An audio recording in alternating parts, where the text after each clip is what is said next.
Netanyahou hier pour justifier ce rejet de la proposition de trêve faite par le Hamas, plan qui comprenait notamment le retrait complet des forces israéliennes de la bande de Gaza, impensable donc pour le Premier ministre de l'État hébreu qui a donc ordonné dans le même temps à son armée de préparer une offensive sur Rafah, touchée par plusieurs frappes aériennes. On retrouve notre correspondante Claire Duhamel. Bonjour Claire, la pression s'accentue donc sur Rafah au sud du territoire de l'enclave palestinienne.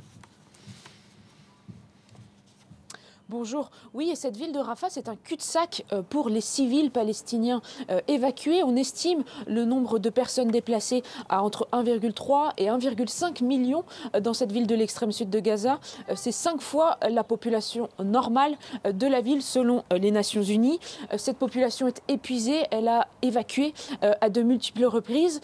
Hier, le secrétaire général des Nations Unies, Antonio Guterres, a alerté qu'il y aurait des conséquences régionales incalculables en cas d'un assaut terrestre israélien dans cette ville où sont les déplacés palestiniens. D'autant que ces menaces d'invasion de Rafah, elles ont été exprimées de façon extrêmement claire par le Premier ministre israélien Benjamin Netanyahou, notamment hier dans une conférence de presse. Il dit qu'Israël ira jusqu'à la victoire totale. Je cite, il dit que son armée s'apprête à envahir Rafah, qu'elle mettra à disposition des civils des couloirs d'évacuation tels que ça a été le cas lors des grandes étapes de cette invasion terrestre. Seulement voilà, dans la pratique, cela paraît totalement impossible. Rafah, c'est l'extrême sud de Gaza, le seul endroit que l'armée israélienne ne contrôle pas à l'heure actuelle. Et puis, l'Égypte, on le sait, a totalement fermé ses frontières aux déplacés palestiniens.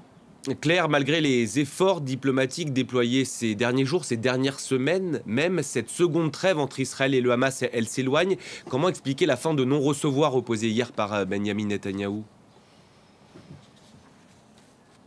Oui, le Premier ministre, hier, a refusé cette contre-proposition du Hamas. Il dit qu'il réfute toute concession dans les négociations.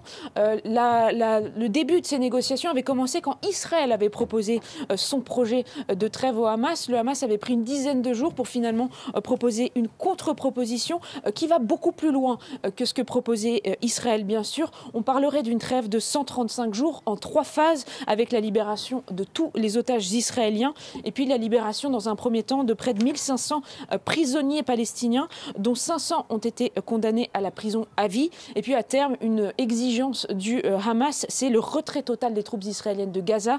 Et ça, eh bien, pour le Premier ministre israélien, pour l'appareil politique, c'est hors de question. La question des libérations de prisonniers est aussi extrêmement difficile en Israël. Elle fracture profondément la société. Une partie des Israéliens veut à tout prix un accord pour libérer les otages. Ils manifestent notamment très régulièrement à Tel Aviv et mettent une forme de pression sur le gouvernement. Mais une autre partie de la population, elle, refuse à tout prix la libération de prisonniers palestiniens qui prépareraient le terrain à de nouvelles guerres, selon eux. Et c'est dans ce contexte que Anthony Blinken opère sa 6e visite dans la région. Il a estimé hier qu'il reste de la place pour un accord. Je cite, on sait que des négociations devraient se poursuivre au Caire, d'autant que les médiateurs qataris et égyptiens avaient qualifié la contre-proposition du Hamas de raisonnable et réaliste. Merci beaucoup Claire pour toutes ces précisions.